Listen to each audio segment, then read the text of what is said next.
አሰላሙ አለይኩም ወራህመቱላሂ ወበረካቱ ውድና የተወደዳችሁ እህት ወንድሞቼ እንደምን አላችሁልኝ? እኔ አልሐምዱሊላህ በጣም ሰላም ነኝ። በየላችሁበት ሰላማችሁ ብዘት ይበልልኝ። ዛሬም እንደተለመደው የተለያዩ ትምህርቶችን ይዤላችሁ ብቅ ብያለሁ ማለት ነው። የዛሬው ትምህርት ስለ አብሽ ነው። አብሽ በጣም ለጤንነታችን በጣም ወሳኝ ነው ማለት ነው። እሱን እናያለን። በመጀመሪያ ደረጃ የማታውቁኝ ካላችሁ ሰይድ ወርቁ እባላለሁ። ቻናሌን ከወደዳችሁት ላይክ፣ ሰብስክራይብ፣ ሼር ማድረጋችሁን እንዳትረሱ ማለት ነው። አብሽ ምንድን ነው? የወገብና የመገጣጠሚያ ህመም ተፈጥሯዊ ፋርማሲ በመባል ይታወቃል ማለት ነው። የወገብ የመገጣጠሚያ ህመም ተፈጥሯዊ ፋርማሲ በመባል ይታወቃል ማለት ነው። አብሽ በኢትዮጵያ ውስጥ እንደ ቅመም ብቻ ሳይሆን በባህላዊ ሕክምና ዘርፍ የመገጣጠሚያዎች ወዳጅ ተብሎ ይታወቃል። የመገጣጠሚያዎች ምንድን ነው? ወዳጅ ተብሎ ይጠራል ማለት ነው። በተለይ በወገብ ህመም ለሚሰቃዩ ሰዎች አብሽ ተወዳዳሪ የሌለው ተፈጥሯዊ መፍትሄ ነው ብላል። በኢትዮጵያ ባህላዊ ህክምና በባህላችን ማለት ነው አብሽ ለብዙ ህመሞች መፍትሄ ሆኖ ያገለግላል። ለወገብ ህመም አብሽ በውስጡ ብርድን የመሳብና የጡንቻ መሸማቀቅ የመፍታት ኃይል እንዳለው ይታመናል። አብሽ ሻይ ወይንም በንጹህ ማር ተበጥብጦ መውሰድ የቆየ የወገብ ህመምን፣ የዲስክ መንሸራተትን ተከትሎ የሚመጣን ህመም እና የቁርጥማት ችግርን በከፍተኛ ሁኔታ ያቃልላል። ለመገጣጠሚያ ጤና ማለት ነው የመገጣጠሚያ ፈሳሽ እንዲመረትና ግጭት እንዲቀንሱ በማድረግ ረገድ በባህል ደረጃ ትልቅ ሚና አለው ማለት ነው። ሌላው ነገር በጣም ወሳኝ ነገር እዚህ ጋር ለጨጓራ አንጀት ጤና ሆድ እንዳይነፋና የምግብ መፈጨት እንዲፋጠን ይረዳል።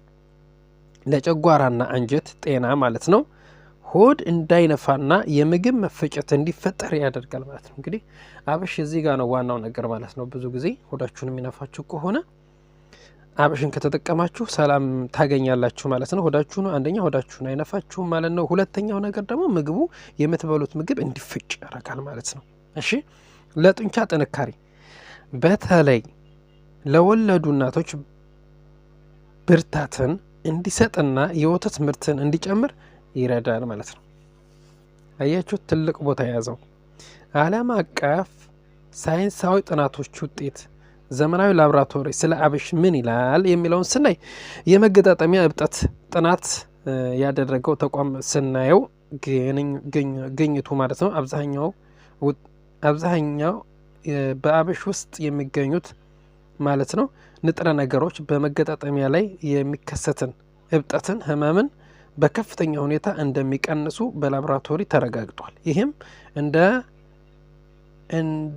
እንደ ኢቡፕሮፌን ያሉት የህመም ማስታገሻዎች ያህል ውጤታማ ሊሆን እንደሚችል ጠቁሟል ማለት ነው።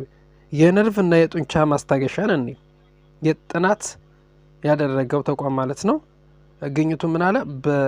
አብሽ በውስጡ ባለው ከፍተኛ የማግኔዥየምና ፖታሽየም ይዘት ምክንያትን ለወገብ ጡንቻዎች መላላትና ለነርቭ መረጋጋት ወሳኝ መሆኑ ተረጋግጧል ይለናል። የደም ስኳር ቁጥጥርን ስናይ ተመራማሪዎች ምን ይላሉ መሰላችሁ? በዩኤስ አሜሪካ ማለት ነው የአግሪካልቸር ዲፓርትመንት ምን ይላል መሰላችሁ? ግኝቱ ምን አለ? አብሽ የደም ስኳር ማለት ነው ለማመጣጠንና ኢንሱሊን እንዲነቃቃ በማድረግ ረገድ ድንቅ ውጤት ያሳይቷል ማለት ነው። ሌላው በግብፅና በመካከለኛው ምስራቅ ለወገብ ህመም ማስታገሻነት፣ ለኩላሊት ጤና በሰፊው ይጠቀሙበታል ማለት ነው። በቻይና በኩል ስናይ ደግሞ የኩላሊት ኃይልን ማለት ነው ለማደስና በሰውነት ውስጥ ያሉ ብርዶችን ለማስወገድ እንደ ዋና ግብአት ይወሰዳል ማለት ነው። በጣም አሪፍ ነው። እሺ፣ በአውሮፓ እስኪ አሁን ላይ አብሽ በካፕሱሊና በዱቄት መልክ ማለት ነው ተዘጋጅቶ እንደ ሰፕሊመንት ለስኳር ህመምተኞች ለጡንቻ እድገት በፋርማሲ ይሸጣል ማለት ነው። አያችሁት? በሰፕሊመንት ተዘጋጅቶ አብሽ እየተሸጠ ነው ማለት ነው።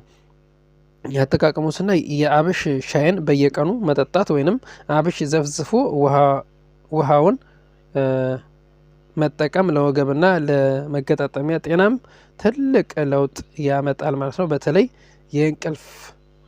በተለይ ከእንቅልፍ በፊት መጠጣቱ ጡንቻውን እንዲያርፍ ይረዳል ማለት ነው። ከእንቅልፍ በፊት ከጠጣችሁት ጡንቻችሁ ዘና ብሎ የመተኛት እድል ይኖራል ማለት ነው። ስለዚህ አብሽ ብትጠቀሙ አትጎዱም ማለት ነው። ጥቅሙ ነው የሚያመዝነው፣ ጉዳት የለውም ለማለት ያህል ነው። እንግዲህ ጠጡ ብያለሁኝ። አልጠጣም ካላችሁ እናንተ ናችሁ የምታውቁት። እሺ ሌላው በስተመጨረሻ የምናየው ብዙ ጊዜ እኛ ከጥንቃቄ ጉድለት ማለት ነው ለካንሰር የሚያጋልጡ ነገሮች አሉ። እነሱን እናያለን። እነዚህ ላይ ትኩረት ማድረግ አለብን። ለምሳሌ በጨረር የሚደረጉ ምርመራዎች፣ ለምሳሌ ራጅ፣ ሲቲ ስካን እና ማሞግራፊ፣ ራዲዮ ቴራፒ ለምርመራ ሲባል ጨረር ስለሚለቀቅ በተደጋጋሚ ምርመራውን የምናደርግ ከሆነ ለካንሰር ተጋላጭ እንድንሆን ያደርገናል። ስለዚህ አንድ ሰው የጨረር ሕክምና የሚያደርግ ከሆነ አስገዳጅ ካልሆነ በስተቀር የ6 ወር ልዩነት መኖር አለበት ማለት ነው። ሌላው ሁለተኛው የላብ ማጥፊያ የምንላቸው ማለት ነው እና የጠረን መቀየሪያ ወይም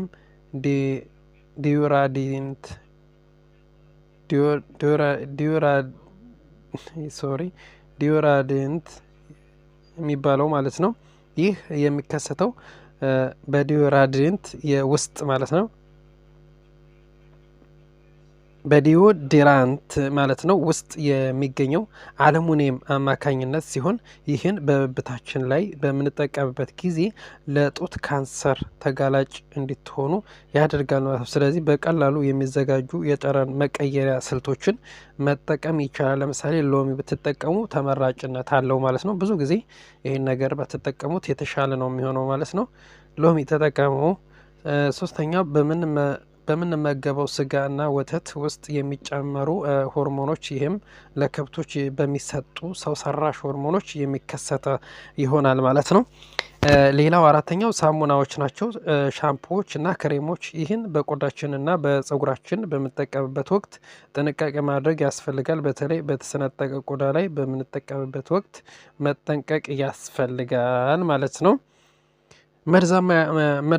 መርዛማነት ያላቸው የውበት መጠበቂያ እነዚህ ምርቶች በፋብሪካ ውስጥ ያለፉ የውበት መጠበቂያ ምርቶች ለምሳሌ በምንጠቀምበት ወቅት በመጀመሪያ የቆዳችን ባህሪ ማወቅ ያስፈልጋል እና በውስጣቸው ንጥረ ነገር የያዙ ስለሆኑ ቆዳን ዘልቆ የመግባት አቅም ስላላቸው ለካንሰር ተጠቂ እንድንሆን ያደርጉናል ማለት ነው። ስለዚህ ተፈጥሯዊ የውበት መጠበቂያ ዘዴዎችን ቢጠቀሙ ተመራጭ ነው ማለት ነው። ሌላው ሰው ሰራሽ ማጣፈጫዎች ናቸው። ማጣፈጫዎች የሚካተቱበት ነገሮች አብዝተን የምንጠቀም ከሆነ ለካንሰር ተጋላጭ እንድንሆን ያደርገናል። ለምሳሌ ከረሜላና ለስላሳ መጠጦች ማለት ነው።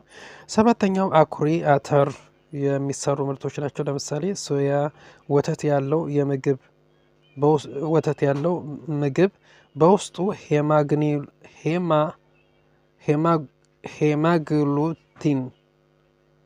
ሄማግሉቲኒን እና የደም መርጋትን የሚያስከትለውን ንጥረ ነገር ይዟል ማለት ነው እና የኤስትሮጅን መጠንን ከፍ በማድረግ ለልብ ህመም ያጋልጥና በተጨማሪ እነዚህን ምርቶች በብዛት መጠቀም ለካንሰር ተጋላጭ እንድንሆን ያደርጋል ማለት ነው። ስምንተኛው ፍሎራይድ የተጨመረበት ውሃ በብዛት ፍሎራይድ በውስጡ የያዘ ውሃ በምንጠቀምበት ወቅት በሰውነታችን ውስጥ የሚገኙ ጠቃሚ ማዕድናት አጥቦ በማውጣት ተፈጥሯዊ በሽታ የመከላከል አቅማችን ያዳክማል። ስለዚህ ለካንሰር ተጋላጭ ያደርጋል ማለት ነው። 9ኛው መድኃኒቶች በብዛት የምንወስዳቸው ለተለያየ ህመም የሚታዘዙ መድኃኒቶች ማለት ነው። 10ኛው የታሸጉ ምግቦችን በብዛት መመገብ በጣም መጥፎ ነው ማለት ነው። እነዚህ በብዛት የታሸጉ ምግቦች ላይ ጥንቃቄ ማድረግ ያስፈልጋል። ብዙዎቻችን እንግዲህ ተገኘ ብለን ሁሉንም ነገር መመገብ በጣም አደጋ አለው ማለት ነው። እዚህ ነገር ላይ ለዛሬው እዚህ ላይ እንጨርሳለን። ውድና የተወደዳችሁት ወንድሞቼ በሌላ ፕሮግራም እስከምንገናኝ መልካም ቆይታ ይሆንላችሁ። አሰላሙ አለይኩም ወረህመቱላሂ ወበረካቱ።